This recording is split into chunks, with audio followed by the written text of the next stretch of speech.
And welcome to the News at 10. I'm Brian Holmes. 1 month ago, someone stabbed and killed 4 University of Idaho students in a home just off campus. Ethan Chapin, Zana Kernodle, Maddie Mogan, and Kaylee Gonzalez were beloved members of the community. Moscow police still do not have a suspect, nor do they have a person of interest, leaving the victims' families without answers about who killed their kids and why. Abby Davis talked to a Moscow police spokesperson earlier today. So, Abby, what is the latest with this investigation?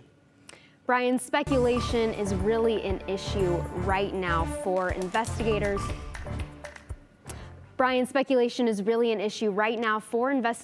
As they sift through tips. Johnson says they hear people's frustrations about the lack of information made public, but don't want to compromise the investigation in any way. It's been 1 month since the murders. How is the Moscow Police Department feeling about its progress? Well, a month, it feels like a long time. It's hard to believe we're here. Of course, it's hard to believe this even happened to begin with. The brutal murders of 4 University of Idaho students shook the small community of Moscow, Idaho. There were friends trying to find out who exactly was inside the house, some family members that arrived on scene. It was incredibly hard for the community. On November 13th, a person or people stabbed Ethan Chapin, Zana Kernodle, Kaylee Gonzalez, and Maddie Mogan to death in a house just off campus. Moscow PD Captain Roger Lanier recalled that horrific day in a pre-recorded YouTube video the department posted Tuesday. The scene wasn't chaos, the neighborhood, but it was very, very somber.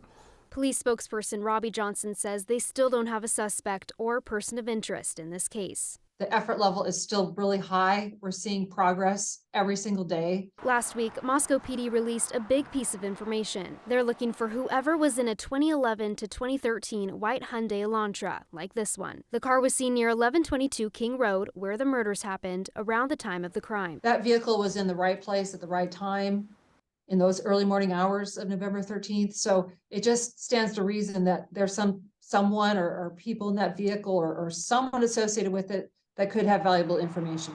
Johnson says while they've received many tips about the car, we don't have much more information to report about the car. They're still looking for more. There's been a lot of misinformation, a lot of rumors out there. How are those impacting the investigation? One thing that's happening right now is people look to the rumors and speculation, and then they generate tips or things that they want to report about things that may not have even occurred or not factual. Because so many tips are coming in, they're all being routed to the FBI tip line. The FBI, Idaho State Police, they're helping the Moscow Police Department. Will the number of resources stay the same for the foreseeable future? Absolutely. Everyone is still working. And of course, we have people across the country that are available to assist and are helping with leads right now.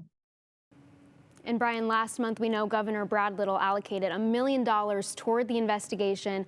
I asked Johnson if she thought what would happen if and when those funds ran out, and she assured me that she was positive that this crime would still be top of mind for Idahoans and that they would receive the adequate funding that they need. I mean, thousands of emails, as you heard her say, and hundreds of pieces of evidence taken from that house. It's going to take some time, or has taken some time, to get through all of this stuff. That's right, and they're still actually analyzing evidence that they found inside of the house.